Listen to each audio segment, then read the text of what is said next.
The empty cabin of the Peterbilt 3079 told a story no one could decipher. The keys dangled from the ignition, the driver's side door hung open, and a thermos of coffee had tipped over. Its contents long dried into a dark stain across the floorboard. A half-eaten sandwich wrapped in wax paper sat on the passenger seat, as if its owner had stepped away for just a moment and would return any second to finish his meal. But Harlan Novak never came back. It was October 17, 1996, when the abandoned semi-truck was discovered at the Pine Ridge Rest Area along Highway 25 in western Nebraska. Harlan's wallet remained in the glove compartment. His duffel bag still occupied the sleeping berth, clothes neatly folded inside. His logbook showed his last entry at 11:42 p.m. the previous night, stopping for a quick break, back on the road by midnight. But midnight came and went, and Harlan Novak, 45-year-old veteran trucker, father of two, husband to Elaine for 23 years, simply vanished into the cool autumn air. The responding officer, Deputy Thomas Reeves, initially treated it as a routine case of a driver who had wandered off. Perhaps Harlan had gone for a walk to stretch his legs and suffered a medical emergency. Maybe he had hitched a ride with someone else. These things happened occasionally in the solitary world of long-haul trucking. But as the hours stretched into days, the strange circumstances surrounding Harlan's disappearance began to paint a more disturbing picture. In all my years of police work, I have never seen anything like it. Reeves would later tell reporters, it was as if the man just evaporated, leaving everything behind.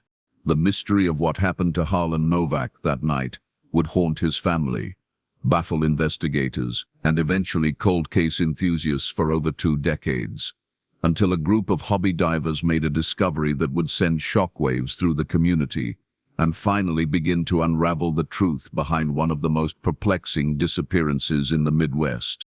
Elaine Novak was no stranger to long silences from her husband. The life of a trucker's wife had taught her patience, resilience, and how to quell the occasional flicker of worry when Harlan was a few hours late checking in. Their landline telephone sat in the kitchen of their modest 2-story home in Belfield, North Dakota, a small town where everyone knew everyone else's business and where Harlan had grown up learning to drive big rigs from his own father. The morning of October 17 began like any other for Elaine. She woke at 5:30 a.m., made coffee and prepared breakfast for their teenage son Connor, who was still living at home. Their daughter Vanessa had moved to Minneapolis for college 2 years prior. Elaine didn't expect a call from Harlan until that evening. He was hauling a shipment of industrial equipment from Denver to Sioux Falls, a routine run he had made dozens of times before. When the telephone rang at 10:17 a.m., Elaine was elbow-deep in garden soil, planting bulbs for next spring's tulips. She rushed inside, wiping her hands on her jeans, expecting it to be her friend Diane about their book club meeting. Instead, the gruff voice of Patricia Whitley, the dispatcher from Horizon Freight Lines, came through the receiver. "Elaine, it's Patty. Have you heard from Harlan today?" Something in Patricia's tone made Elaine's stomach tighten. "No, I wasn't expecting to hear from him until tonight." "Why?" "His delivery was scheduled for 9:00 a.m. in Sioux Falls. He never showed, and he's not responding to radio calls. It's not like him to miss a check-in." Elaine's mind raced through the possibilities. Maybe the truck had broken down in an area with no service. Perhaps Harlan had fallen ill and stopped at a hospital. But deep down, a cold certainty was already taking hold. Something was terribly wrong. By noon, Horizon Freight had contacted the Nebraska State Patrol. By 3:00 p.m., Harlan's truck had been located at the rest area, abandoned but undamaged. By nightfall, Elaine was sitting in her kitchen with 2 state troopers, answering questions about her husband's habits, mental state, and whether there had been any recent changes in his behavior. "He was fine," she insisted, clutching a mug of untouched tea. "We talked Tuesday night before he left Denver. He was in good spirits, looking forward to Connor's football game this weekend." Her voice cracked. "He wouldn't just walk away." Connor, 16 and already 6 feet tall with his father's broad shoulders, stood in the doorway of the kitchen, silent and pale. He had his father's features, the square jaw, the deep-set eyes that could hide emotion, but at that moment he looked lost, a boy forced suddenly to confront an adult fear. The troopers exchanged glances. They had seen this scenario before. Long-haul truckers, who after years on the road, simply decided to start a new life somewhere else. It happened more often than most people realized, but they kept this thought to themselves as they jotted notes and promised to do everything possible to find Harlan. What they didn't tell Elaine was that the rest area where Harlan's truck was found had a reputation among local law enforcement. Over the past decade, there had been several incidents there, mostly minor, petty theft, drug deals, the occasional assault. But 2 years earlier, a hitchhiker had been found dead in the surrounding woods, his murder still unsolved. This information was deliberately omitted from their conversation with Elaine. No need to alarm her unduly, they reasoned. As the officers left, promising to keep her updated, Elaine stood on the porch, watching their patrol car disappear down the quiet street. Neighbors had already started to gather on their lawns, curiosity mixed with concern. In small towns, news traveled fast. Mom Connor's voice behind her was small, reminiscent of when he was much younger. "Dad's coming back, right?" Elaine turned to her son, forced a smile and nodded. But the hollow feeling in her chest told a different story. Detective Leon Mercer didn't like coincidences. In 22 years with the Nebraska State Patrol, he had learned that what seemed like coincidence often revealed itself, with enough digging, to be connection. So when he was assigned to Harlan Novak's disappearance, the first thing he noted was the timing. October 17, 1996. Almost exactly 1 year after another trucker had gone missing from a rest area in Colorado. That driver, Russell Kemp, had eventually been found alive, disoriented and dehydrated, wandering along a remote forest road 3 days later. Kemp claimed to have no memory of what happened after he stopped for a break, though traces of an unidentified sedative were found in his system. Mercer pulled the file on Kemp's case as soon as he took on Harlan's disappearance. The similarities were too striking to ignore, though his colleagues seemed skeptical of any connection. "You are reaching, Leon," said his partner, Detective Alma Wilson, as they drove toward Pine Ridge Rest Area on the morning of October 18. Truckers go missing all the time. Most turn up with a hangover and a story about needing to find themselves. Mercer grunted, eyes fixed on the highway stretching before them. Except Novak left everything behind. Wallet, phone, wedding ring was still on his finger, according to the first responders. Men looking to start over usually take cash, at minimum. The rest area came into view, a modest facility with weathered picnic tables, vending machines, and restrooms situated among a stand of ponderosa pines. Harlan's truck had been cordoned off with police tape, although forensics had already processed the scene overnight. What they found, or rather what they didn't find, only deepened the mystery. No signs of struggle, no blood, no footprints leading away from the vehicle, though the gravel surface made tracking difficult.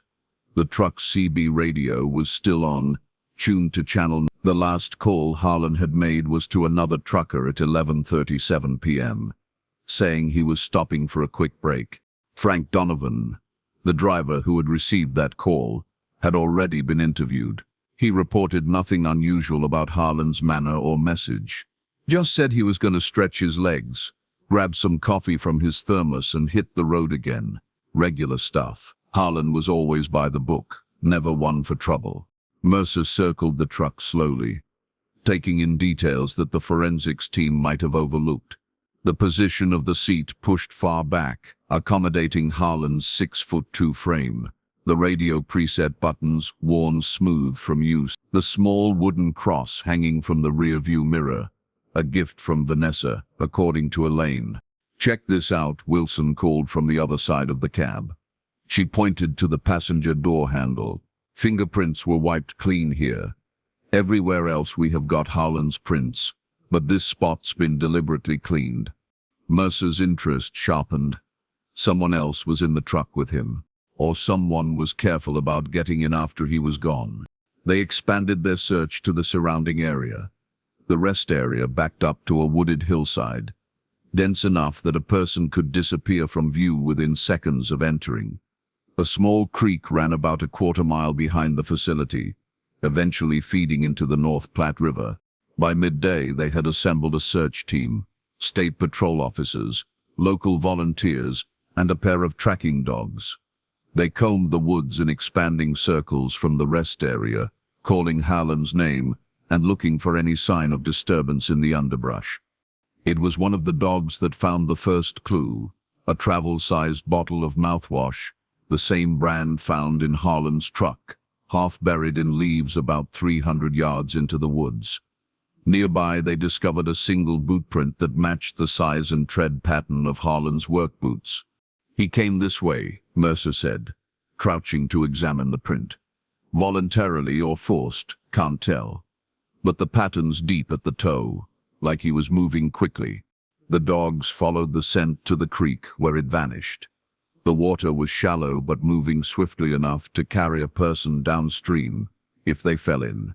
Or it could have been a deliberate choice, walking through water to hide tracks.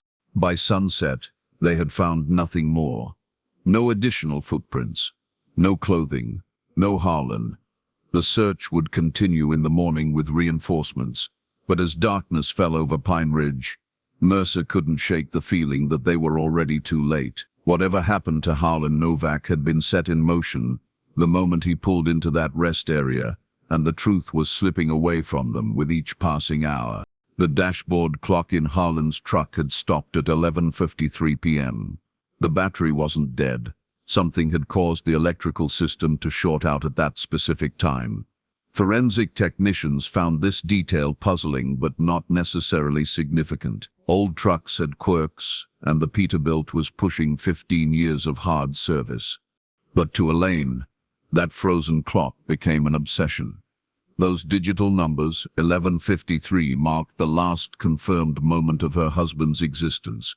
In the days that followed his disappearance, she found herself waking up at that exact time each night, as if some part of her was synchronized with Harlan's final known minutes. 5 days after Harlan vanished, Elaine made the drive to Nebraska with Connor. She needed to see the place for herself, to stand where Harlan had stood, to breathe the same air and perhaps understand what had happened. Detective Mercer met them at the rest area, which was now back in normal operation, the police tape removed, and Harlan's truck impounded as evidence. "I'm sorry we are meeting under these circumstances, Mrs. Novak," Mercer said, his weathered face solemn beneath the brim of his hat. "I want you to know we are pursuing every possible lead." Elaine nodded, her eyes scanning the ordinary, unremarkable rest area. Nothing about it suggested danger or mystery, just picnic tables, trash cans, vending machines, and a steady stream of travelers stopping for brief respites from the highway. "Can you think of any reason your husband might have gone into those woods?" Mercer asked, nodding toward the tree line beyond the parking area. Elaine shook her head. Harlan wasn't outdoorsy. He spent enough time alone on the road that he preferred being around people during his breaks. He would have used the restroom, maybe bought a soda from the machine, and gotten back in his truck. And there was no indication he was unhappy, no problems at home or work. The question stung, but Elaine understood its necessity. "We were fine, better than fine. We had plans for when Connor graduates." Harlan was talking about reducing his long-haul runs, maybe switching to regional routes so he could be home more. Mercer nodded, making a note. "What about unusual behavior in the weeks before? Any new friends, changes in routine?" Connor, who had been silently observing the rest area with intense focus, suddenly spoke up. His route changed. Both adults turned to look at him. "He usually took I-80 all the way across Nebraska when he was coming from Denver," Connor continued. "But the last couple months he started taking this highway instead. Said it was more scenic." This was news to Elaine. "He never mentioned that to me." Mercer's interest was piqued. Did he say anything else about why he changed his route? Connor shrugged. Just that he had met some interesting people at this rest stop. Said it was a good place to hear trucking stories. What kind of stories? Mercer pressed. I don't know. He didn't say exactly, just that some of the older drivers had crazy experiences on the road. Dad liked listening to them. Mercer made another note, then led them to the spot where Harlan's truck had been parked. There was nothing to see now, just an empty parking space, but Elaine stood there anyway, trying to visualize her husband's last known movements. We found evidence suggesting he went into those woods, Mercer said carefully, watching Elaine's reaction. A bottle of mouthwash that matched the brand in his truck, and what appears to be his boot print. Elaine frowned. That doesn't make sense. Why would he go into the woods at night? That's what we are trying to figure out. The dogs lost his scent at a creek about a quarter-mile in. We have searched downstream, but so far nothing. Connor had wandered a few steps toward the tree line, staring into the shadows between the pines. Maybe he heard something, he said quietly, or someone called him over. The thought sent a chill through Elaine. She had been so focused on the possibility of an accident or health emergency that she hadn't fully confronted the darker alternatives. But Connor, with a teenager's instinctive gravitation toward the ominous, had gone straight there. We are exploring all possibilities, Mercer assured them, though his tone suggested there was more he wasn't sharing. As they were preparing to leave, a silver pickup truck pulled into the rest area. The driver, an older man with a weathered face and gray beard, got out and headed for the vending machines. He glanced curiously at Mercer in his state patrol uniform, then did a double take when he saw Elaine. Excuse me, he said, approaching cautiously. Are you Harlan Novak's wife? Elaine tensed. Yes. Did you know my husband? The man nodded. Name's Gerald Winston. I drive the Denver-Omaha route. Regular. Saw Harlan here maybe a dozen times over the past year. He removed his cap, holding it respectfully. I heard what happened. Damn shame. He was a good man. When was the last time you saw him? Mercer interjected, studying Winston carefully.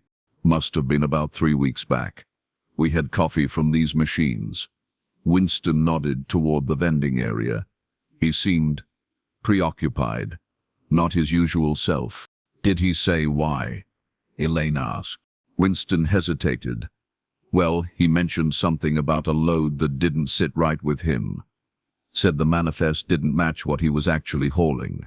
This was the first Elaine had heard of any concerns about Harlan's cargo. What was he hauling? He didn't go into detail, just said numbers didn't add up. Weight was off. Winston shrugged. Could have been nothing. Paperwork gets mixed up all the time in this business. Mercer pulled out his card and handed it to Winston. If you think of anything else, call me directly. Anything at all about Harlan's mood, comments he made, people he might have mentioned. Winston tucked the card into his shirt pocket. Will do, officer. And ma'am, he turned to Elaine, for what it's worth, your husband talked about you and your kids all the time. Whatever happened here, it wasn't him running off. No way. The encounter left Elaine with a strange mixture of comfort and deepened worry. On one hand, it was reassuring to hear that Harlan's devotion to his family had been evident to his acquaintances. On the other, Winston's comments about the suspicious cargo opened a new and troubling avenue of speculation. As they drove back to their motel, Connor broke the heavy silence. Mom, what if Dad saw something he shouldn't have? What if someone wanted to keep him quiet?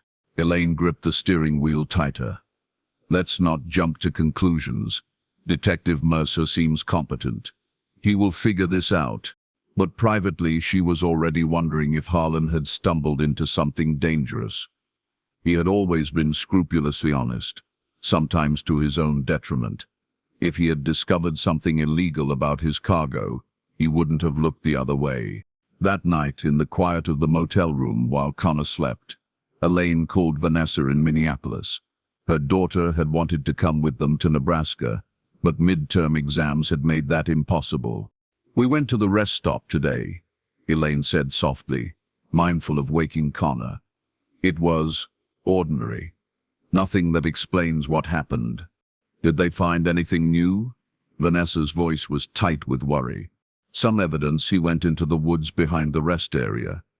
And we met another trucker who said Dad had concerns about a shipment a few weeks ago. A beat of silence. What kind of concern? I'm not sure. Just that something wasn't right about the cargo. Mom, Vanessa hesitated. Did Dad ever talk to you about a driver named Lyle? Lyle Harrington? Elaine tried to place the name. I don't think so. Why? He mentioned him to me when he called last month. Said this Lyle guy had told him about some shady business going on with certain shipments. I didn't think much of it at the time, but now... Elaine reached for the notepad provided by the motel and wrote down the name. I will tell Detective Mercer tomorrow. Did Dad say anything else about this person? Just that he was an old-timer, been driving since the 70s, and that he was worried about something. Dad seemed to think he was being paranoid. After ending the call, Elaine lay awake staring at the ceiling, the name Lyle Harrington etched in her mind. Another piece of the puzzle, but whether it brought them closer to finding Harlan or simply muddied the waters further remained to be seen. Outside the motel window, a neon sign flickered, casting intermittent red light across the room. In that pulsing glow, Elaine made a silent promise to her missing husband. I will find out what happened to you, whatever it takes. The search for Harlan Novak intensified over the next 2 weeks. Dive teams explored the creek and the section of the North Platte River it fed into. Helicopters with thermal imaging swept the surrounding forests.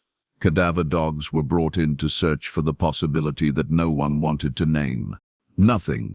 Detective Mercer pursued the lead about Lyle Harrington, but the man proved elusive. Department of Transportation records showed he had been a licensed commercial driver since 1973. But his current whereabouts were unknown. His last registered address was a P.O. box in Cheyenne, Wyoming, that had been closed 3 years earlier. The cargo manifest for Harlan's final shipment showed nothing unusual: industrial pump components being delivered from a manufacturer in Denver to a distribution center in Sioux Falls. Mercer inspected the impounded cargo himself and found it matched the description perfectly. If there had been something suspicious about an earlier shipment, there was no evidence of it now. Horizon Freight Lines cooperated fully with the investigation, providing Harlan's complete route history, payroll records, and performance reviews.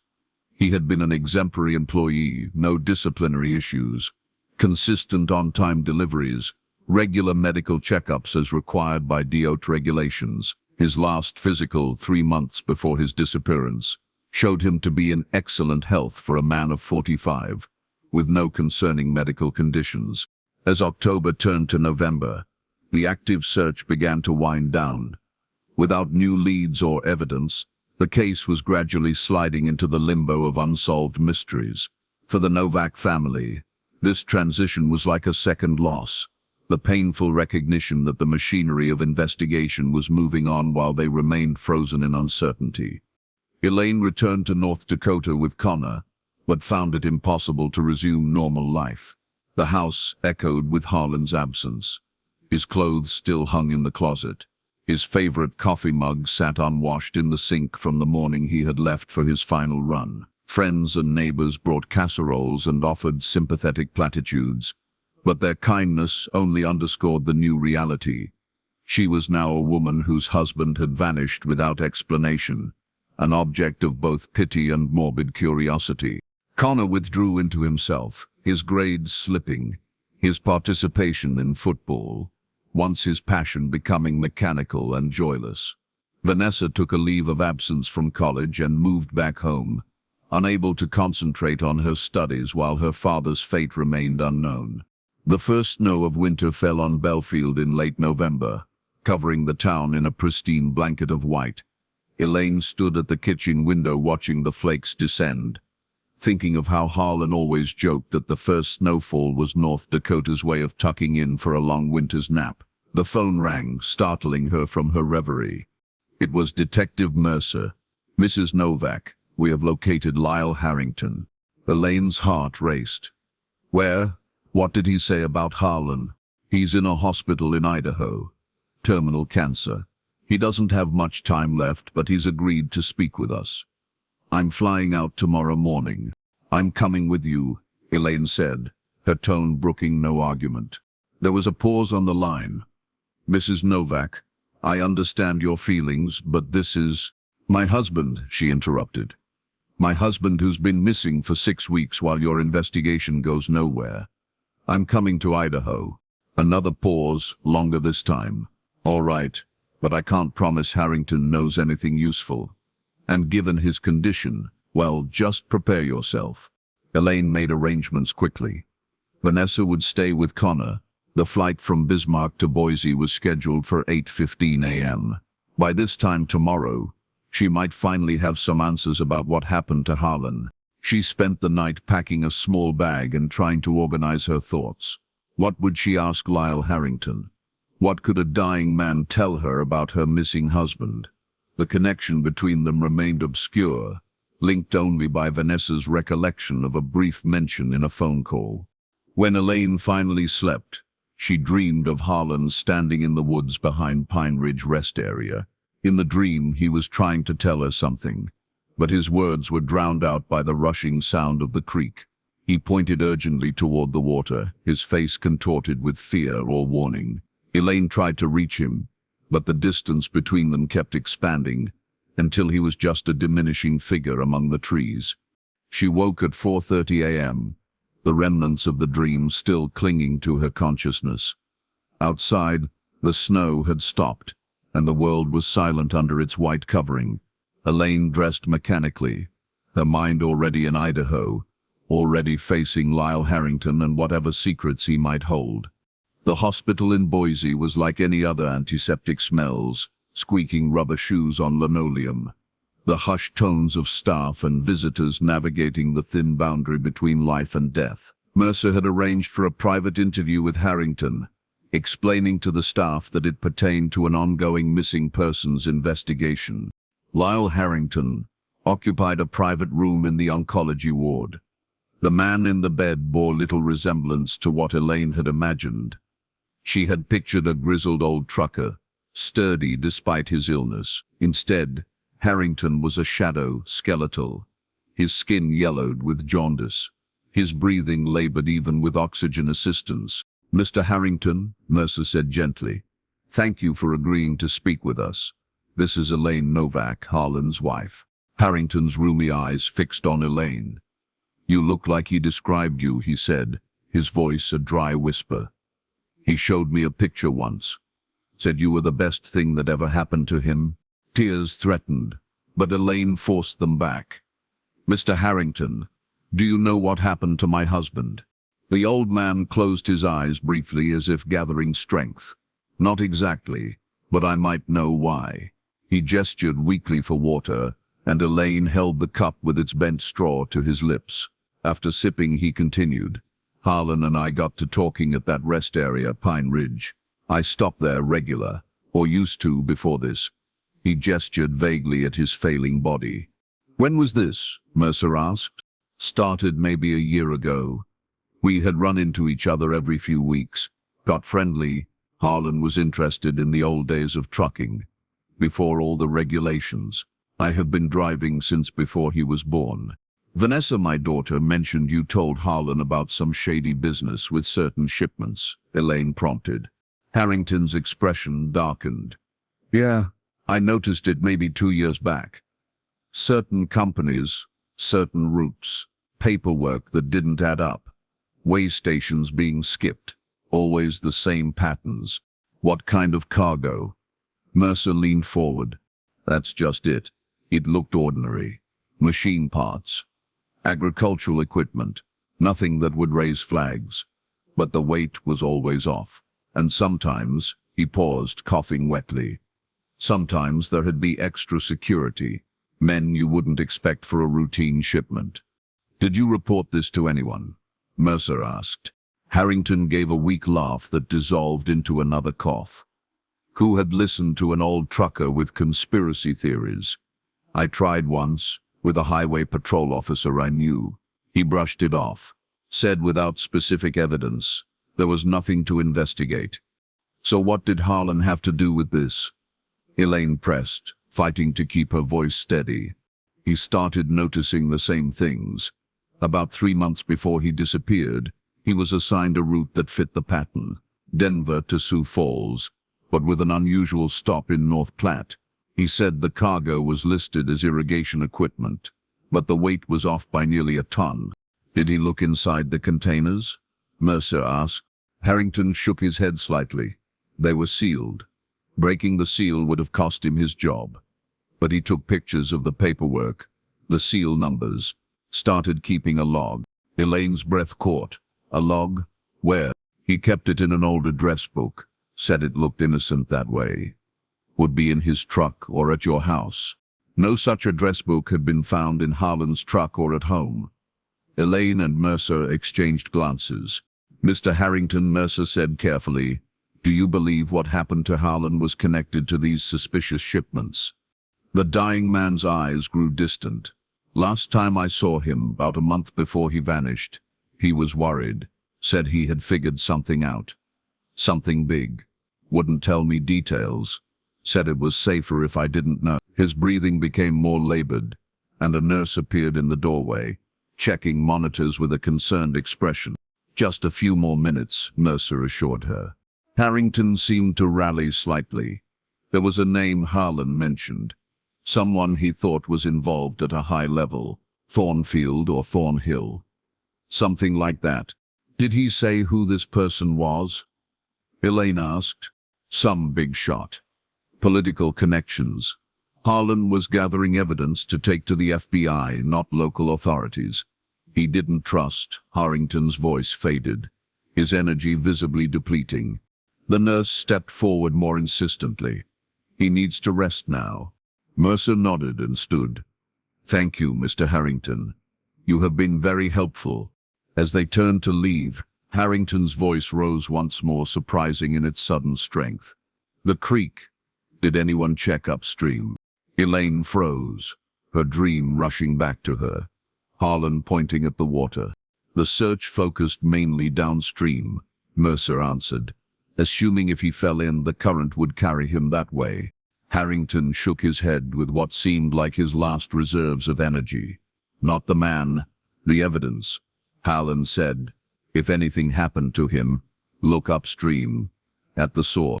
His eyes closed then, exhaustion claiming him. The nurse ushered them out, explaining that Harrington would likely sleep for several hours. In the hospital corridor, Elaine turned to Mercer, her mind racing. He was talking about more than just the physical creek, wasn't he? He meant follow the cargo to its source. Mercer nodded slowly. Sounds like Harlan stumbled onto some kind of smuggling operation, using legitimate shipping companies as cover. He ran a hand through his hair, his expression troubled. If that's the case, and if he was gathering evidence, he didn't need to complete the thought. They both understood the implication. Harlan might have been silenced. I need to find that address book, Elaine said, her voice hardening with resolve. And I need to know more about this Thornfield person. Thornhill, Mercer corrected. And if he has the political connections Harrington suggested, we need to be extremely careful how we proceed. As they left the hospital into the bright Idaho afternoon, Elaine felt something shift inside her. The paralyzing grief of the past weeks was crystallizing into a sharp, focused determination. Someone had taken her husband from her. Someone had destroyed her family's life. And now, finally, she had the first real clue to finding out who and why. What she didn't know, what she couldn't possibly imagine as she boarded the plane back to North Dakota, was that the truth about Harlan's disappearance would remain hidden for another 22 years. And when it finally emerged from the depths, it would be more disturbing than even her darkest suspicions. The digital clock on her phone flashed briefly as she switched it back on after the flight, as if Harlan, wherever he was sending her a message, keeping time between them, even now. Time is the enemy of truth. Every detective knows this fundamental axiom. Memories fade, evidence degrades, witnesses move away or die, and the sharp clarity of events dissolves into murky uncertainty. For cases like Harlan Novak's disappearance, time became not just an enemy, but an accomplice to whoever had orchestrated his vanishing.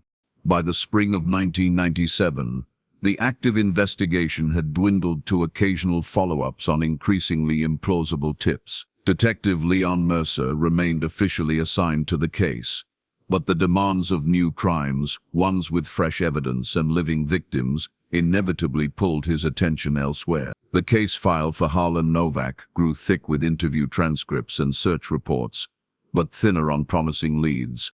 For Elaine Novak, that first year passed in a fog of grief and bureaucratic frustration.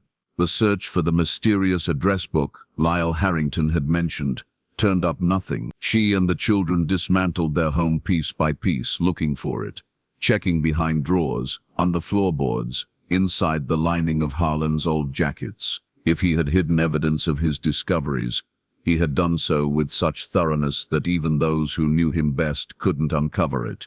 The name Thornhill led to dozens of dead ends.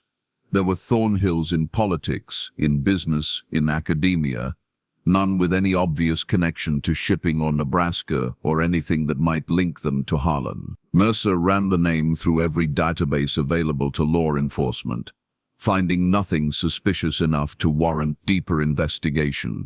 It could have been a code name, he told Elaine during one of their increasingly infrequent check-ins. Or Harrington might have misremembered. He was very ill when we spoke to him. Lyle Harrington died 3 weeks after their interview, taking whatever additional insights he might have had to his grave. His funeral was sparsely attended, a few fellow truckers, a niece from California, and Elaine, who felt an odd kinship with this man she had met only once, but who represented her last tangible connection to Harlan's final days. As summer arrived, bringing with it the 1-year anniversary of the last time Elaine had seen her husband waving goodbye from the driveway, promising to be back for Connor's football game, a different sort of reality began to settle over the Novak household. Life, with its relentless forward momentum, would not pause indefinitely for their tragedy. Connor needed to think about college applications. Vanessa, who had put her education on hold, had to decide whether to return to Minneapolis or transfer somewhere closer to home, and Elaine faced the brutal practicalities of a future without Harlan. Financial decisions, legal status. Was she a widow, a wife, something undefined, and the crushing weight of running a household alone while supporting 2 grieving children. "We need to move forward," she told Connor and Vanessa one evening, the 3 of them sitting at the kitchen table where Harlan's empty chair remained a silent fourth presence. "Not move on, I'm not saying that, but forward. Your father would want that." Vanessa, now 21, and bearing the premature gravity of someone who had glimpsed how quickly life's foundations could crumble, nodded slowly.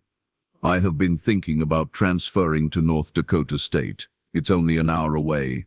I could come home weekends." Connor, 18 and about to enter his senior year of high school, stared at his hands.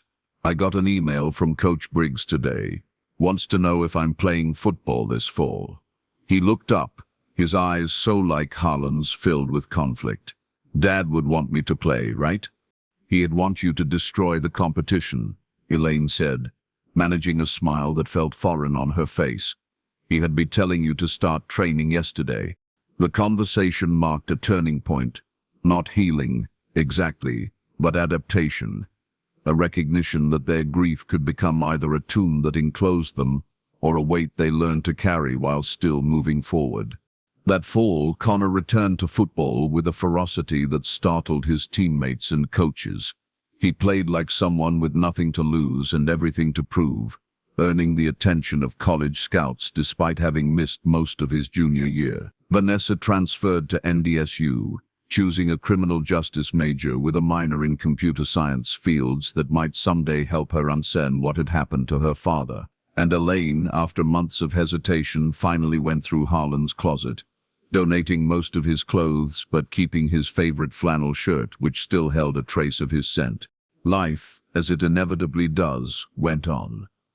But the question of what happened to Harlan Novak never fully receded from their consciousness. It was the stone in their shoe they had learned to walk with, the splinter under their skin they could no longer extract. Detective Leon Mercer retired from the Nebraska State Patrol in 2001 after 27 years of service. At his retirement party, colleagues toasted his dedication, recounted his successes, and tactfully avoided mentioning the one case that still haunted him, Harlan Novak.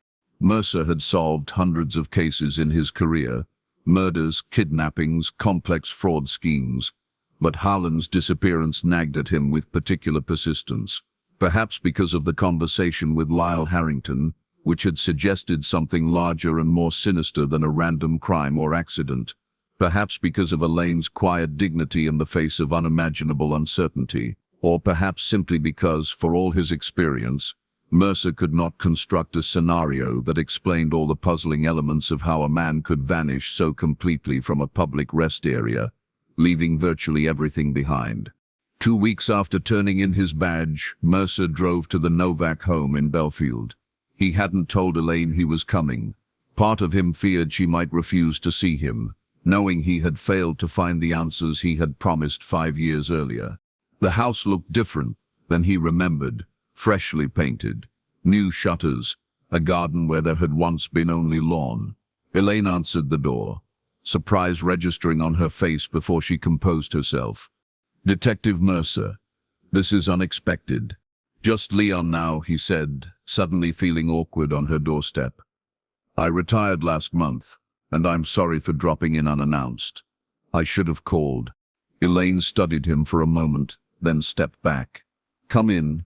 Coffee?" The kitchen, too, had changed. New cabinets, different curtains. The physical reminders of Harlan had been gradually edited out of the space, though his absence still felt palpable to Mercer. "Connor's at the University of Minnesota," Elaine said, as she poured coffee. "Football scholarship, and Vanessa's working for a cybersecurity firm in Fargo. She got married last year." She spoke matter-of-factly, as if giving a report to a distant relative at a family reunion. Mercer nodded, trying to reconcile these grown children with the teenagers he had met 5 years ago. "And you? How are you doing?" Elaine gave a small shrug. "I teach 3rd grade now.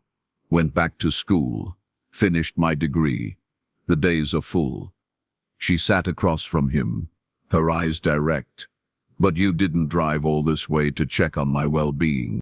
"No," Mercer admitted. "I came because I couldn't leave things as they were." Unfinished. He reached into his jacket and pulled out a thick manila envelope. "This is everything on Harlan's case. Official reports, my personal notes. Leads we couldn't follow through on. Some of it you know, some you don't." Elaine stared at the envelope, but didn't reach for it. "I'm not supposed to have this," Mercer continued. "Definitely not supposed to give it to you. But there's something in Harrington's statement that never sat right with me. About the creek and looking upstream." "At the source," Elaine said quietly. "I remember.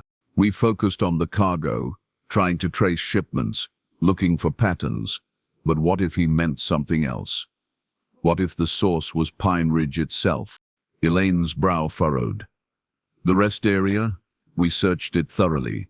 The visible parts, yes. But these facilities are built with all sorts of infrastructure underneath. Septic systems, water lines, electrical conduits. What if there was something there, something hidden? After 5 years, if there was evidence, it's long gone." Mercer leaned forward. "Maybe, but I have been doing some digging. That rest area was renovated in 1994, just 2 years before Harlan disappeared. Major work, they basically rebuilt it from the ground up. And the contractor who did the work, Westridge Construction." He paused, letting the implications sink in. "Owned by Gilbert Thornton." Elaine's eyes widened slightly. "Thornton, not Thornhill. Harrington was close. Thornton died in a plane crash in 1999. private aircraft, mechanical failure. But before that he had contracts all over the Midwest, mostly government work. Rest areas, roadside parks, maintenance facilities. You think he was using these sites for smuggling? Building in hidden compartments during construction? Mercer nodded. It would explain a lot. The perfect cover state-owned facilities that nobody would look at twice. Regular traffic in and out at all hours. But what were they smuggling? Drugs? Maybe. Or something more valuable. Something worth killing for. Mercer pushed the envelope across the table. Everything I know is in here. I can't investigate officially anymore. But you deserve to have this information. Elaine finally took the envelope, her fingers tracing its sealed edge. What am I supposed to do with it? Whatever you need to. Read it, burn it, take it to the FBI. I just couldn't retire knowing I had left you without all the pieces I had. Incomplete as they are. They talked for another hour. Not just about Harlan, but about life. About how tragedy reshapes a person's world in ways both obvious and subtle. As Mercer prepared to leave, Elaine walked him to the door. You did everything you could, she said. A statement rather than a question. Mercer nodded, not entirely convinced, but grateful for the absolution. If you ever need anything, I know where to find you. She smiled, a genuine expression that momentarily erased the weariness from her face. Thank you for not forgetting him. As he drove away, Mercer glanced in his rearview mirror to see Elaine still standing in the doorway. The manila envelope clutched to her chest like a shield or a treasure. He couldn't tell which. He had given her information, but he wasn't sure he had given her peace. Perhaps there could be no peace without certainty, and certainty seemed the one thing forever beyond reach in Harlan Novak's case.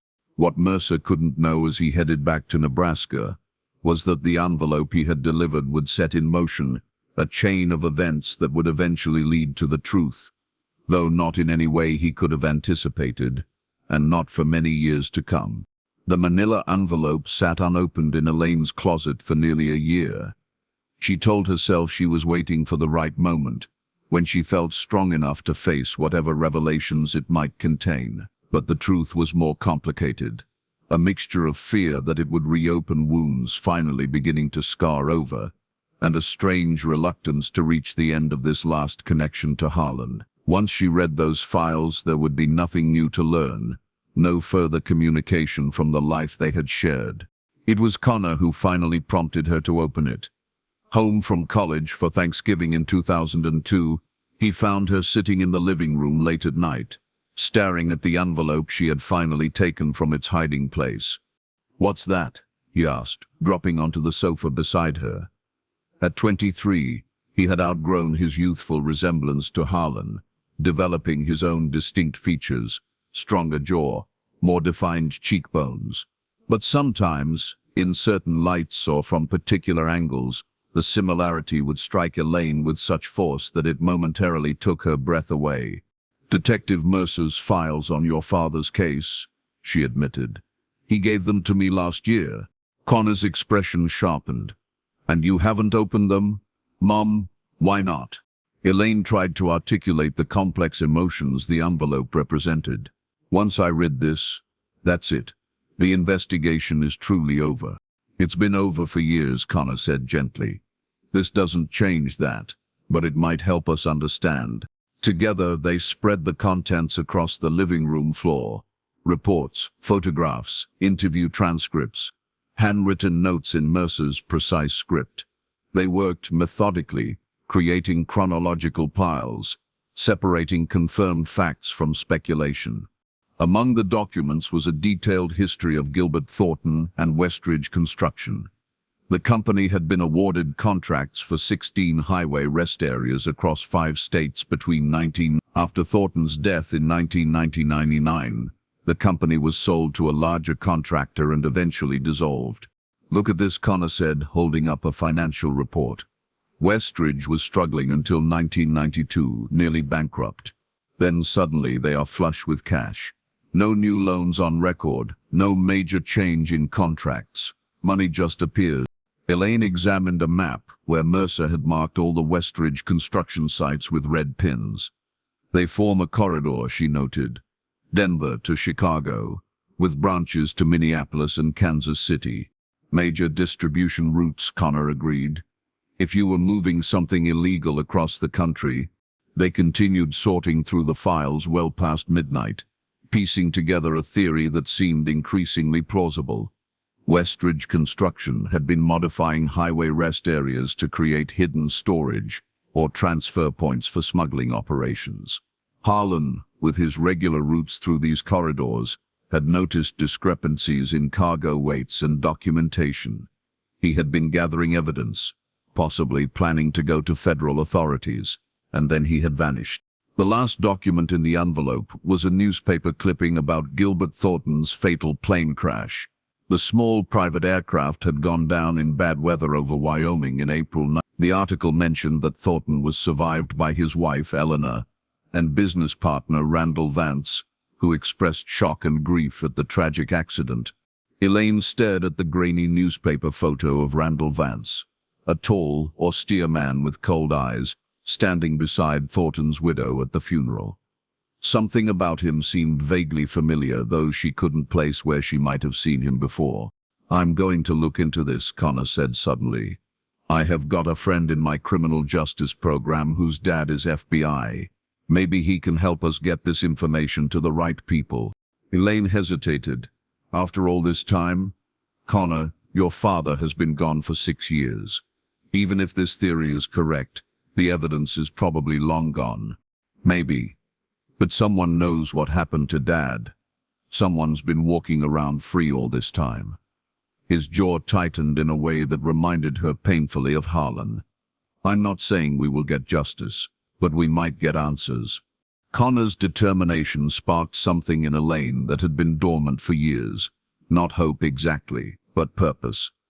The next morning she called Vanessa, describing what they had found. By that evening, both her children had committed to pursuing the information in Mercer's files, approaching it with the advantage of fresh eyes and resources that hadn't been available years earlier.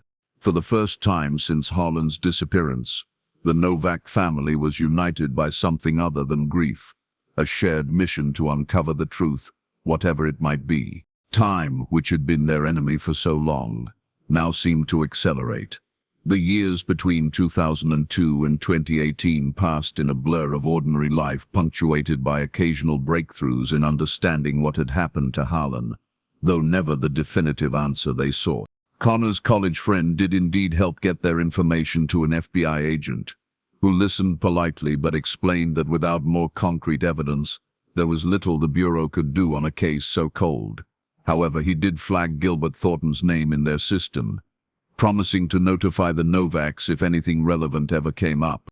Vanessa, putting her cybersecurity skills to use, spent years gradually building a database of truckers who had gone missing under similar circumstances.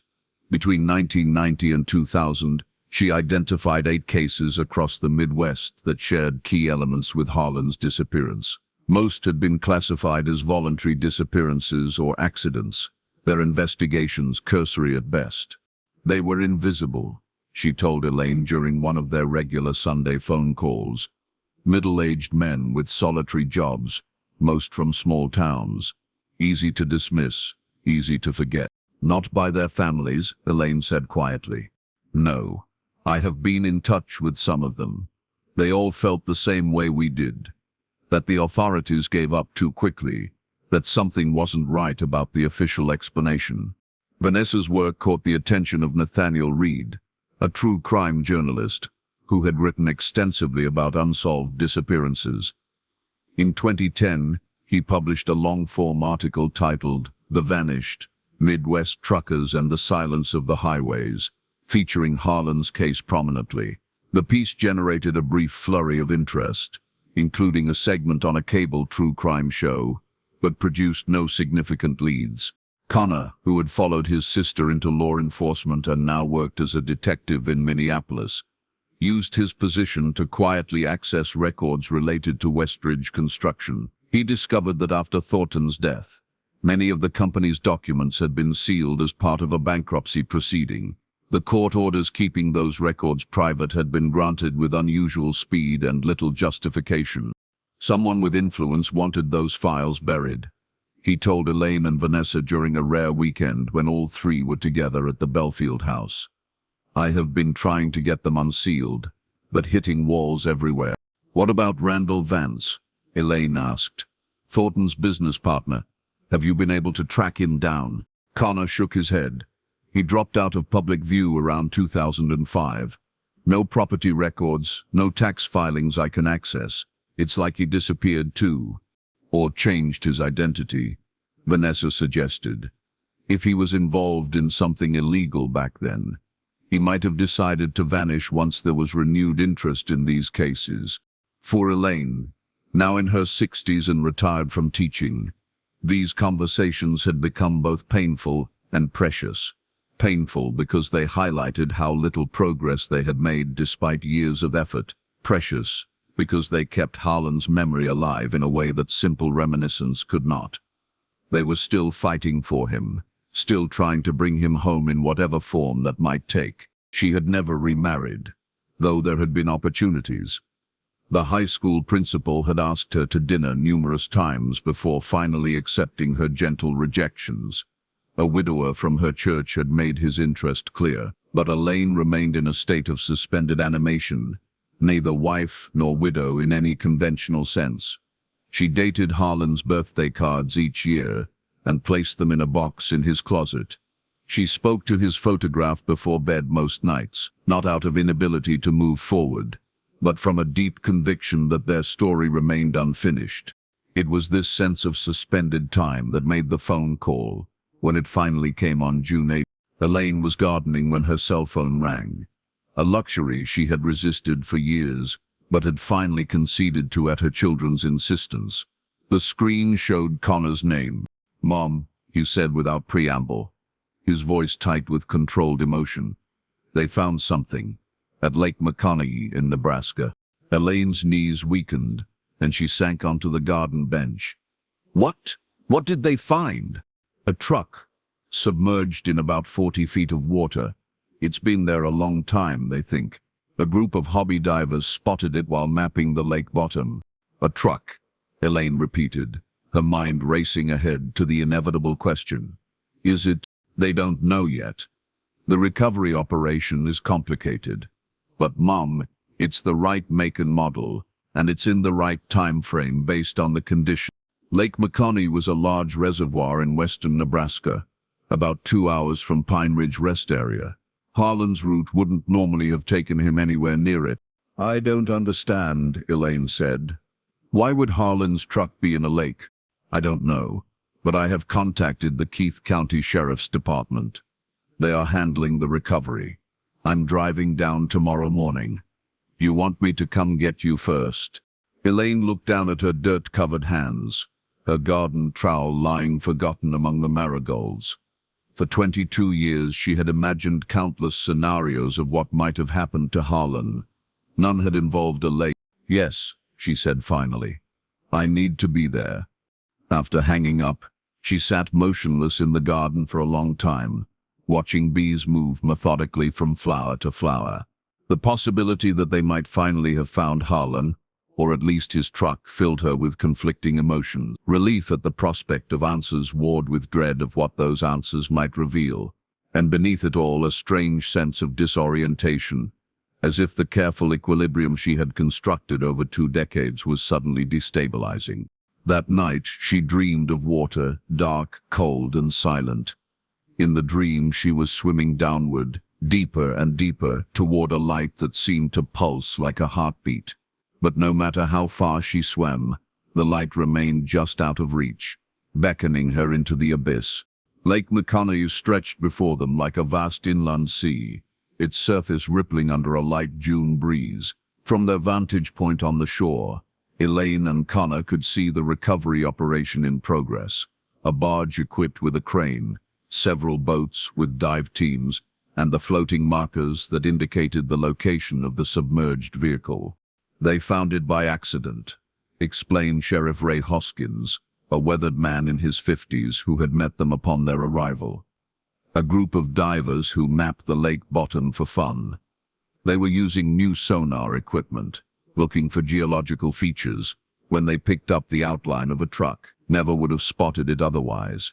It's in a deep section, away from the usual recreational areas. How long has it been down there? Connor asked, his detective's mind already cataloging details, constructing timelines. Hard to say precisely until we get it up. But the level of sedimentation and aquatic growth suggests decades rather than years. We have seen vehicles submerged for 5 or 10 years, and they don't look like this. Elaine stared at the distant barge, trying to process the reality that Harlan's truck, possibly with Harlan himself, might be lying beneath those calm waters. Do you know if there's anyone inside? Sheriff Hoskins' expression softened slightly. The divers reported what appeared to be human remains in the driver's seat. I'm sorry, Mrs. Novak.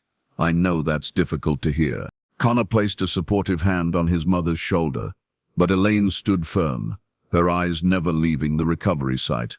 When will you bring it up? They are securing cables now. The extraction itself should begin within the hour. But I should prepare you, after so long underwater, the condition will be challenging. We have a tent set up where you can wait with some privacy. The actual recovery won't be something you want to witness firsthand. Elaine nodded, allowing herself to be led to a white canopy tent set back from the shore. Inside were folding chairs, a table with bottled water and coffee, and mercifully, no other people. Connor stayed with her, both of them mostly silent, the magnitude of the moment too overwhelming for casual conversation. From time to time, Sheriff Hoskins or one of his deputies would bring updates. The cables were attached. The lift had begun. The vehicle was now 10 feet from the surface. Finally, nearly 3 hours after their arrival, Hoskins entered the tent, his expression grave but professional. The truck is out of the water. It's a Peterbilt, matching the description of your husband's vehicle. The license plate is still attached, though corroded. Our technicians are cleaning it now to confirm the number. And the person inside? Elaine asked, her voice remarkably steady. The remains are being handled with appropriate care by our forensic team. We will need to conduct DNA testing for official identification, given the condition. Do you have something we could use for comparison? A hairbrush, perhaps, or a toothbrush that belonged to your husband? Elaine and Connor exchanged glances. After 22 years, they had no such items. Harlan's personal effects had long ago been packed away or donated. I can provide my own DNA, Connor said. Paternal match should be conclusive. Hoskins nodded. That would be helpful, yes. Can we see the truck? Elaine asked suddenly. The sheriff hesitated. It's being processed as a potential crime scene, Mrs. Novak. And its condition after so long underwater is, well, it's not the vehicle you remember. I understand, but I need to see it. Please. Something in her tone, the quiet dignity of a woman who had waited 22 years for this moment, seemed to resonate with Hoskins. All right, but just the exterior from a distance, and the remains have already been transported to the medical examiner's facility. He led them to a cordoned-off area where the truck sat dripping on the lakeshore, surrounded by crime scene technicians. The once proud Peterbilt was now a grotesque parody of itself, covered in mud and algae, windows opaque with sediment, tires rotted away to expose rusted rims. The red paint had faded to a dull brown, and parts of the body had corroded through completely. Elaine approached slowly, stopping at the police tape. Her eyes moved methodically over the wreckage, as if searching for something recognizable in the ruins. The driver's side door was open, noted a technician who was photographing the vehicle. That's unusual for submersion cases. Typically, vehicles sink with doors and windows closed. Connor's attention sharpened. Someone got out? The technician shrugged. Or was removed. We will know more once we have processed the entire scene. Elaine had gone very still, her gaze fixed on what remained of the truck's hood. That's not Harlan's truck, she said quietly. All eyes turned to her. Mrs. Novak, Sheriff Hoskins began gently. After so long underwater, the appearance would be dramatically altered, and the license plate. Harlan's truck had a dent on the right front fender, she interrupted. He hit a guardrail during a snowstorm in '94. Never bothered to get it fixed properly, just hammered it out enough to keep driving. Said it gave the truck character. She pointed to the corroded but intact right fender. There's no sign of that damage, and the hood ornament is wrong.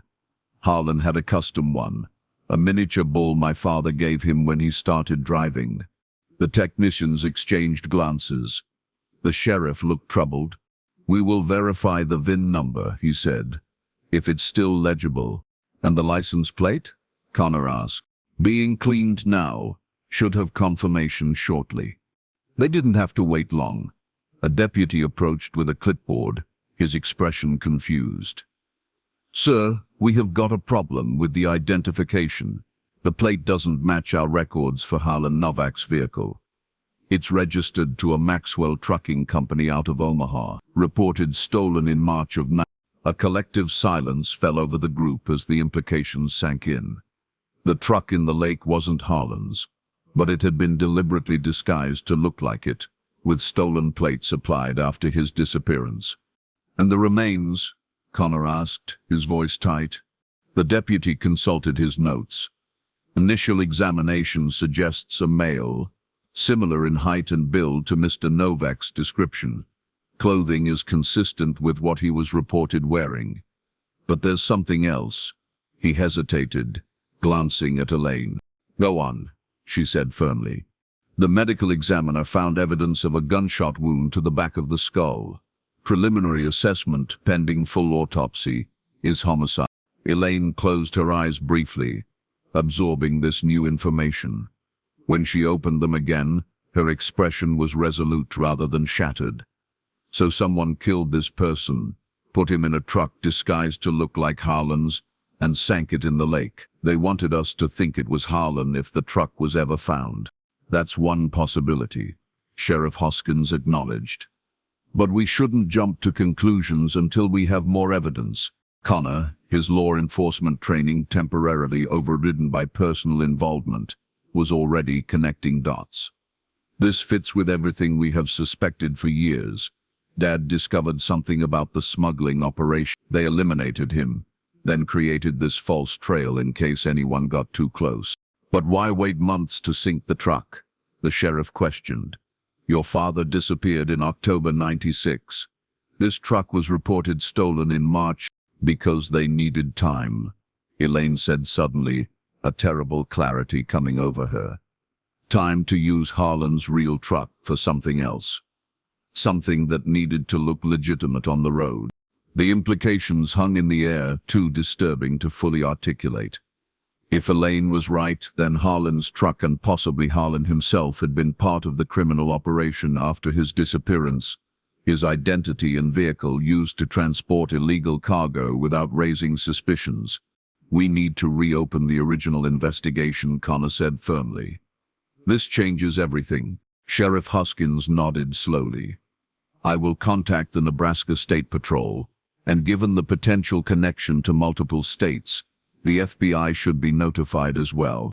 As the law enforcement officers dispersed to make calls and continue processing the scene, Elaine remained standing at the police tape, staring at the ruined truck. The discovery, rather than providing closure, had only deepened the mystery of what had happened to her husband, but it had also confirmed what she had always believed in her heart, that Harlan had not abandoned his family, had not walked away from his life voluntarily. He had been taken. And now, after 22 years, they finally had proof. Mum, Connor approached cautiously. Are you okay? Elaine turned to her son, her expression a complex mixture of grief and vindication. I always knew, she said simply. I always knew he didn't leave us by choice. Now everyone else will know too. As they walked back toward their car, Elaine glanced over her shoulder one last time at the lake, stretching vast and inscrutable behind them. Somewhere in its depths, or perhaps elsewhere entirely, lay the true answer to what had happened to Harlan Novak. And for the first time in over 2 decades, she believed they might actually find it. What she couldn't possibly know was how close they already were, and how the final pieces of the puzzle would come together in ways more shocking than even she had imagined. The discovery at Lake McConaughy changed everything. What had been a cold case practically frozen solid after 22 years suddenly burned hot again, igniting interest from law enforcement agencies that had long since moved on to more recent, more solvable crimes. The Nebraska State Patrol formed a new task force. The FBI assigned 2 agents to review the evidence. Even national media, always hungry for true crime mysteries with unexpected twists, descended on the small Nebraska town where a truck disguised as Harlan Novak's had been dragged from the depths.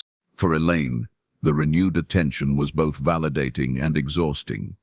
After decades of being quietly dismissed as a woman unable to accept that her husband had likely abandoned his family, she now found herself vindicated, but with vindication came fresh grief. The confirmation that Harlan had almost certainly been murdered, and the realization that whoever killed him had gone to elaborate lengths to cover their tracks. DNA testing quickly established that the remains in the submerged truck did not belong to Harlan. The victim was identified as Lawrence Decker, a 43-year-old trucker from Oklahoma, who had been reported missing in February 1997, 4 months after Harlan's disappearance. Like Harlan, Decker had been a veteran driver with a clean record and a stable family life. Unlike Harlan, his disappearance had generated minimal investigation, dismissed by local authorities as another case of a middle-aged man starting fresh somewhere else. They were treated as disposable, Elaine told Connor and Vanessa as they gathered in her kitchen one evening in July 2018, a month after the truck's discovery. Men like your father and Lawrence Decker, their disappearances weren't taken seriously because they fit some stereotype about truckers abandoning their responsibilities. Connor nodded grimly. The FBI agent I spoke with yesterday said they have identified 6 more cases between 1992 and 1998 with similar patterns. All truckers, all along the same general corridor from Denver to Chicago, all dismissed as voluntary disappearances, and all of them were hauling cargo for companies connected to Westridge subsidiaries, Vanessa added, looking up from her laptop where she had been analyzing the data they had compiled over years. The pattern is undeniable now. These men weren't running away. They were being systematically eliminated because they saw something they shouldn't have. The revelation that Lawrence Decker had been murdered and placed in a truck designed to be mistaken for Harlan's raised disturbing questions. Why create such an elaborate deception? And why sink the truck in a lake where it might never be found? The answers, they were beginning to realize, pointed to an operation far more sophisticated and far-reaching than they had imagined. They needed Dad's identity, Connor theorized, pacing the kitchen as he had done countless times over the years when wrestling with the case. His truck, his credentials, his reputation as a reliable driver. They killed him because he discovered what they were doing. But then they realized his identity was valuable to them. For how long, though? Elaine asked. Surely someone would notice eventually that the man driving wasn't Harlan. Not necessarily, Vanessa countered. Think about it, how often do shipping clerks or warehouse workers really look at the drivers? They check the paperwork, not the person. As long as someone generally matching Dad's description was behind the wheel, with his ID and documentation, who would question it? The FBI's investigation soon confirmed this theory. Reviewing old shipping records, they discovered that Harlan's truck, his actual Peterbilt, not the submerged duplicate, had continued making deliveries for nearly 6 months after his disappearance. The routes were primarily between facilities owned by companies that, when traced through a maze of shell corporations, connected back to investors associated with Westridge Construction. Someone was using your husband's identity and vehicle to transport illegal cargo, FBI agent Diana Patterson explained during a briefing at the field office in Omaha. Based on the weight discrepancies and the specific routes, We believe they were moving large quantities of cocaine from ports in Mexico up through Denver and then eastward to Chicago, with distribution points in Minneapolis and Kansas City. 6 months, Elaine repeated, the implications sinking in. Someone pretended to be Harlan for 6 months. Was it the same person who killed him? Agent Patterson exchanged glances with her partner, Agent Morales. We don't know that yet. But what we do know is that in April 1997, the real Harlan's truck disappeared from the shipping records. No more deliveries, no more check-in. That timing aligns almost perfectly with when the duplicate truck with Lawrence Decker's body was sunk in Lake McConaughy. They were tying up loose ends, Connor said grimly. Whatever operation they were running, it was either completed or compromised by then. The investigation accelerated through the summer of 2018, gaining momentum as more pieces fell into place. The FBI, armed with the new evidence and connections established by the Novak family over years of private investigation, obtained warrants to unseal the bankruptcy records of Westridge Construction. What they found confirmed what Lyle Harrington had tried to tell them decades earlier. The company had been a front for a massive drug smuggling operation. Gilbert Thornton, the owner who had died in a plane crash in 1999, had used his legitimate government contracts to build specialized hidden compartments in highway rest areas across the Midwest. These concealed spaces, accessible only to those who knew exactly where to look, served as transfer points where drugs could be moved from one vehicle to another without the risk of surveillance that came with more traditional handoffs. It was brilliant in its simplicity. Agent Morales explained. Rest areas are designed for vehicles to come and go at all hours. No one looks twice at a truck parked for 20 minutes. The cameras, if they existed at all in the 90s, were focused on the buildings themselves, not the parking areas, perfect for quick transfers. But the most disturbing discovery came when investigators located one of the few surviving former employees of Westridge willing to talk. Harold Jenkins had been a mid-level project manager who had fled to Canada in 1998, convinced that his former employers were eliminating anyone who knew too much.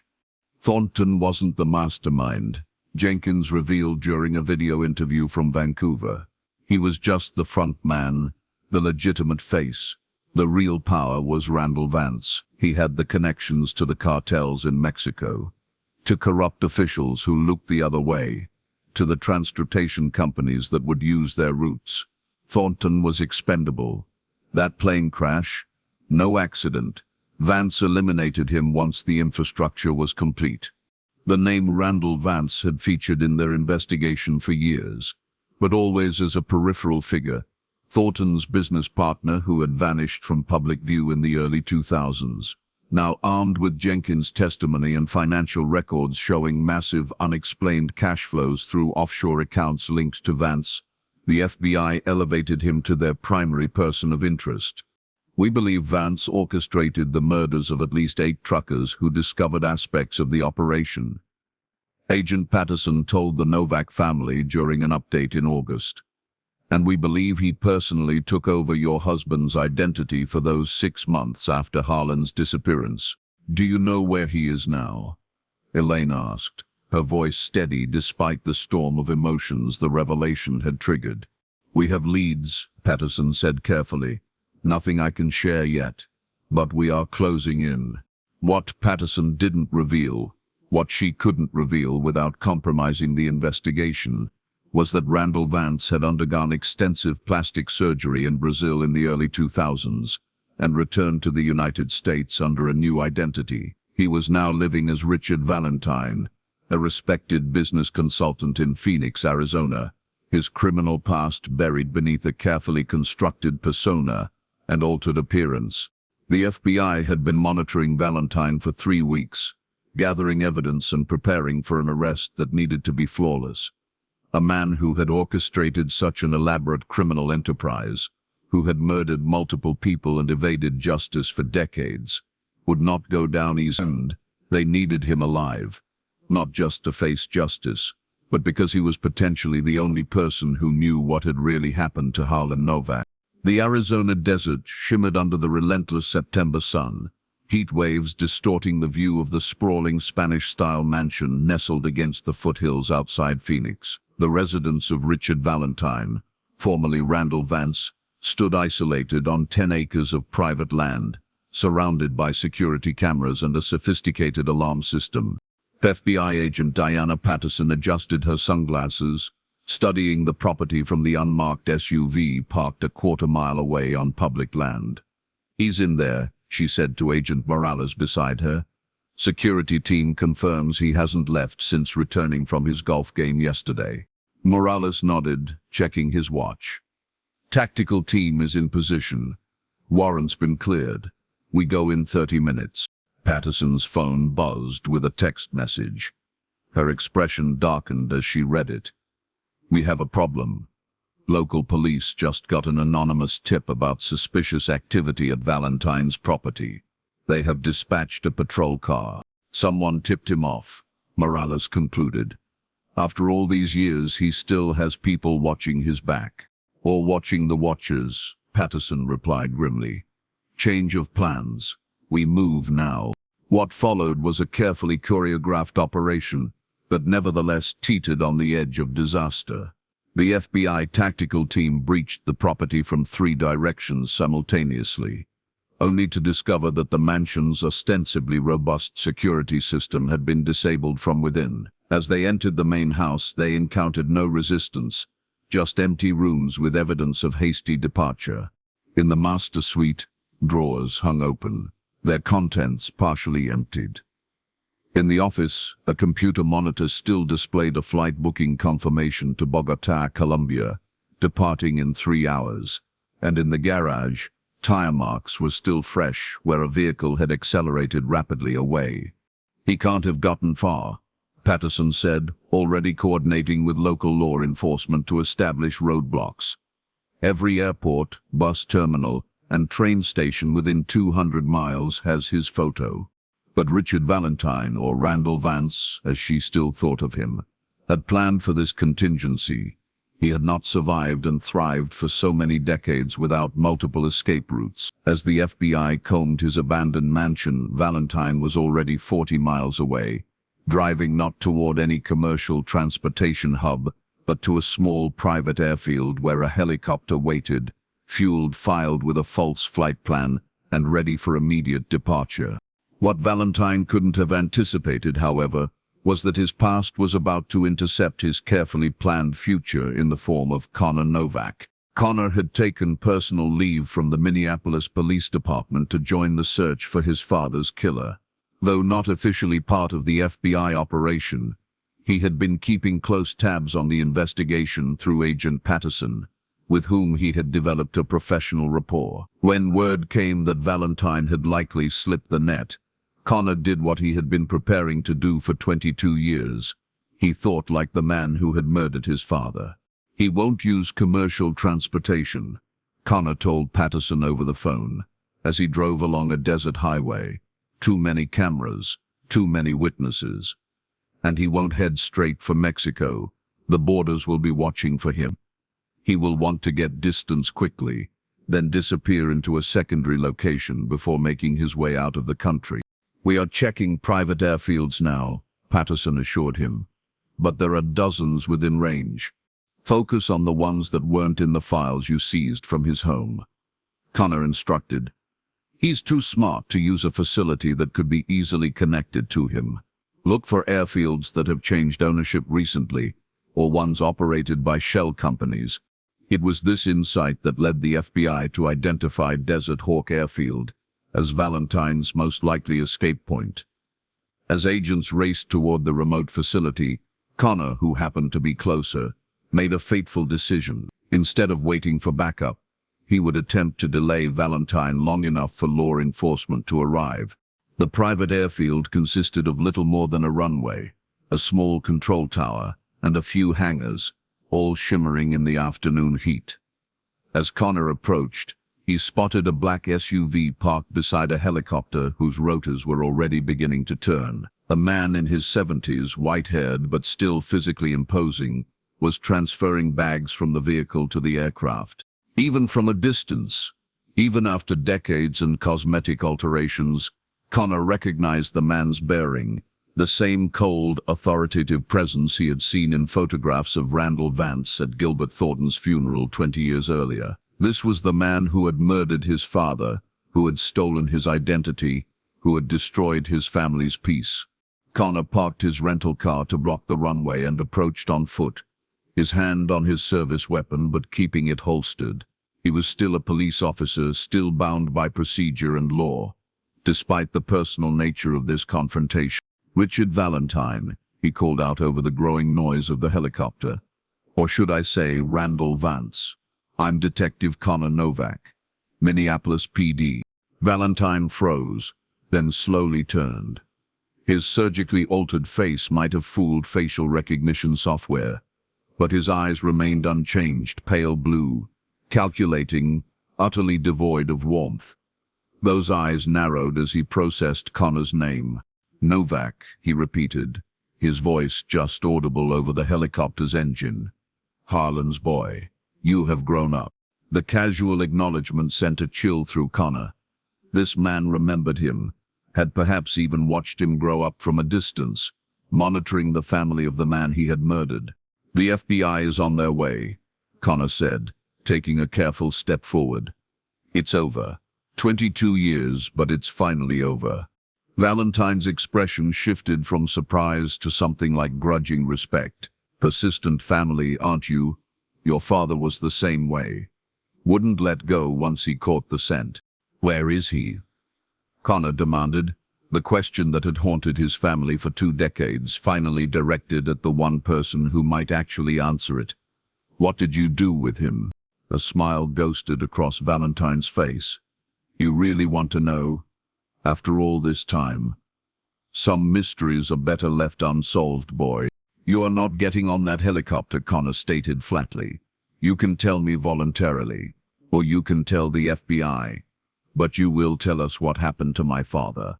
Valentine seemed to consider this, his gaze drifting beyond Connor to the empty desert road. No sirens yet, no sign of approaching vehicles, just the two of them and the pilot, who was studiously focusing on his pre-flight checks, clearly wanting no part of whatever was transpiring. "Your father was smarter than the others," Valentine said finally, his tone almost conversational. "The rest just noticed weight discrepancies, paperwork irregularities. But Harlan, he figured out the whole operation, found one of our transfer compartments at Pine Ridge, photographed it, was gathering evidence to take to the FBI." He shook his head. "Couldn't let that happen." "So you killed him," Connor said, the blunt confirmation of what they had long suspected still landing like a physical blow. "I did what was necessary to protect a $100 million operation," Valentine corrected, as if the distinction mattered. "Nothing personal, just business." "Where is his body?" Connor pressed, aware that time was running short. The helicopter pilot was watching them now, visibly anxious. Valentine's eyes hardened. "You think I'm just going to hand you closure? After all the trouble your family has caused me?"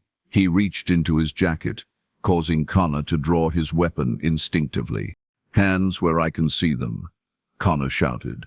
Valentine slowly withdrew, not a weapon but a small leather-bound notebook.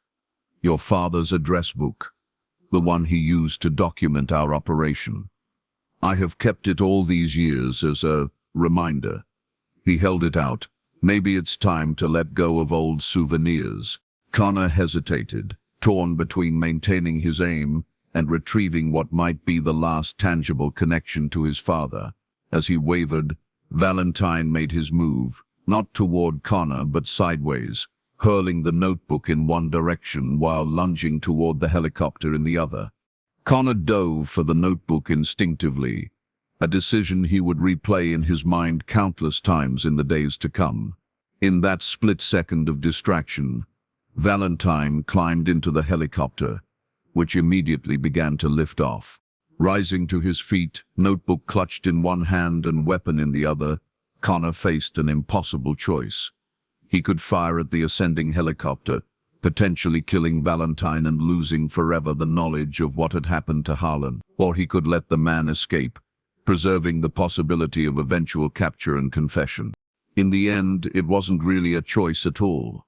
Connor was his father's son, a man of principle, not vengeance.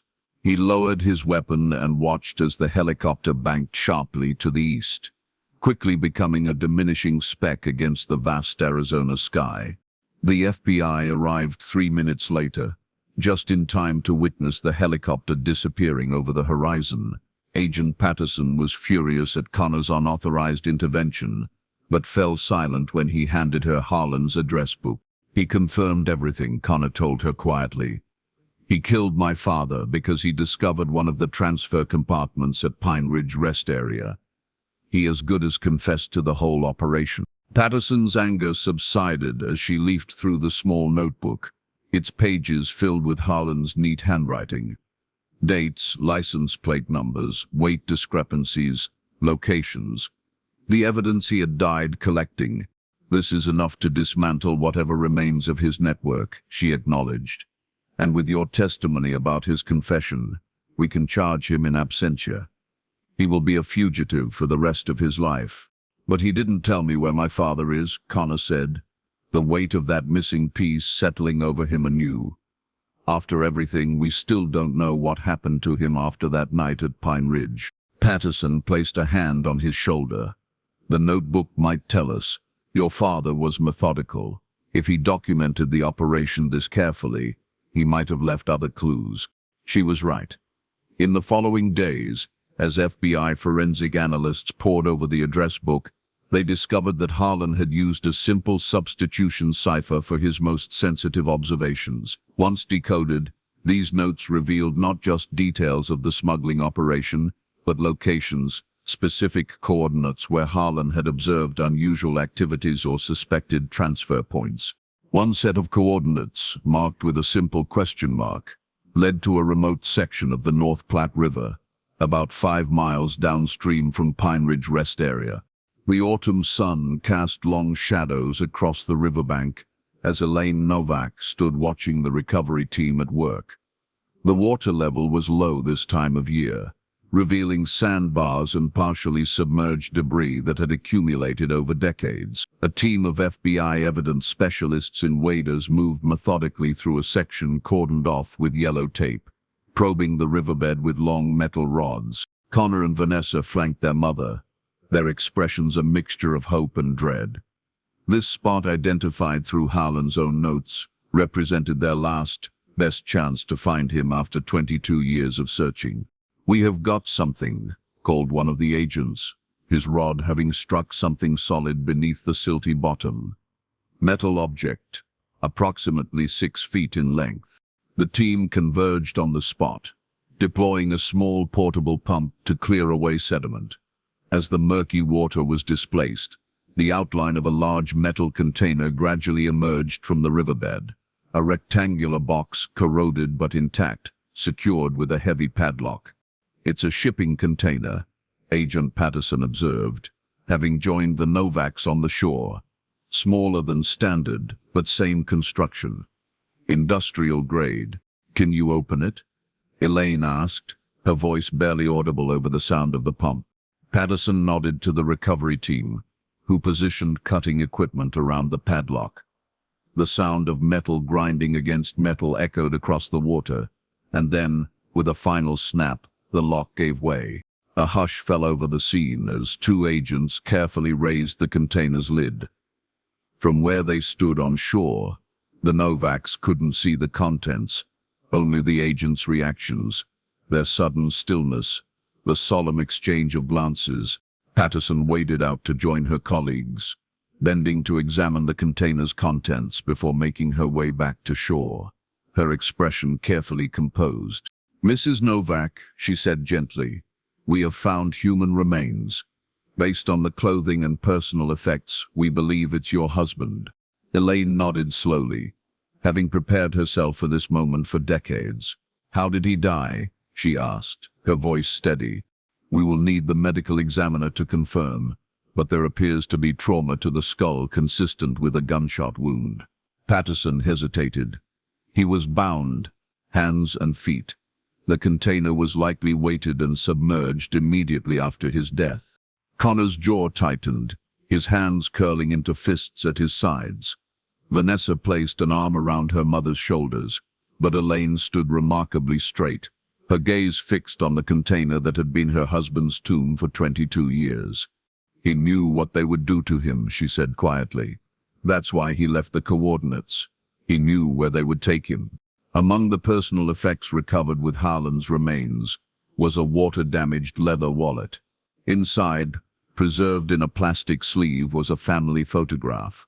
Elaine, Connor, and Vanessa smiling on the front porch of their Baffled home. On the back, barely legible after years underwater, was a message in Harlan's handwriting: "Worth protecting, no matter the cost." In his final moments, facing certain death, Harlan Novak had left breadcrumbs for his family to follow, not just to find his body, but to uncover the truth about the criminal enterprise that had taken his life. His meticulous notes, preserved by his killer as a macabre souvenir, had ultimately been the key to bringing that truth to light. The recovery and identification process took several more days, but eventually, 22 years after he vanished, Harlan Novak came home to Baffled. The funeral was attended not just by family and friends, but by law enforcement officers from multiple agencies, journalists who had covered the case over the years, and even some of the families of other truckers who had disappeared under similar circumstances. Randall Vance, now known to the world as the architect of both the smuggling operation and the murders of at least 8 drivers who had discovered it, remained at large. Interpol bulletins placed him in Colombia initially, then Venezuela, his trail growing colder with each passing week. At 73, with health problems and limited resources now that his U.S. assets had been frozen, he was unlikely to evade capture for long, but whether he would live to face justice in an American courtroom remained uncertain. For the Novak family, however, a different kind of justice had already been served. The truth, elusive for so long, had finally emerged from the depths. Harlan had not abandoned them. He had, in fact, given his life to protect others from a criminal organization that had operated with impunity for years. His careful documentation, even in the face of mortal danger, had ultimately led to the dismantling of what remained of that organization and the exoneration of men who had been wrongfully suspected of walking away from their families. 1 year later, on the anniversary of Harlan's funeral, Elaine stood alone by his grave in the small Baffled cemetery. Connor and Vanessa had visited earlier in the day, but had understood their mother's need for private time with her husband, now properly laid to rest beneath a granite headstone that read simply, "Harlan Novak, 1951-1996, beloved husband and father, truth seeker."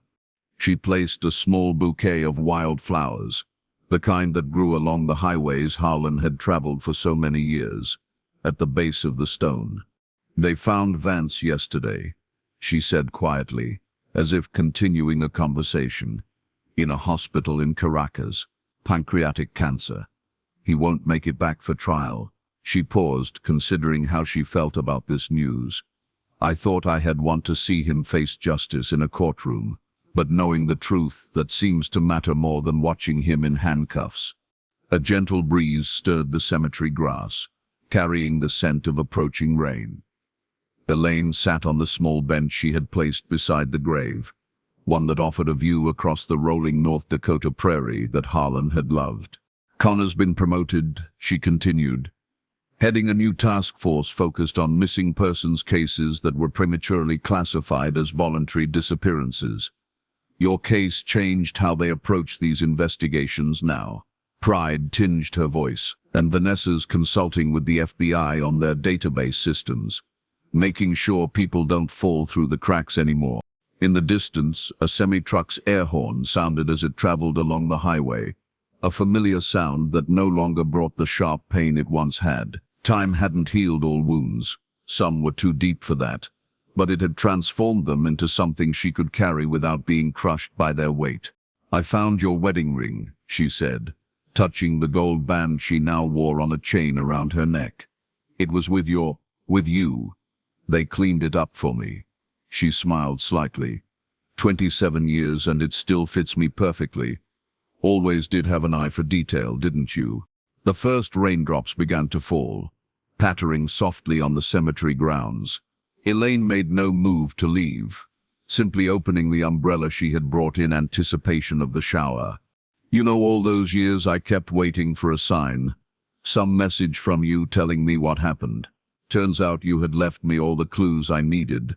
I just didn't know how to read them. She brushed her fingers across the engraved letters of his name. You never stopped trying to come home to us, and we never stopped looking for you. As she sat in the gentle rain, Elaine reflected on the strange journey that had brought them here.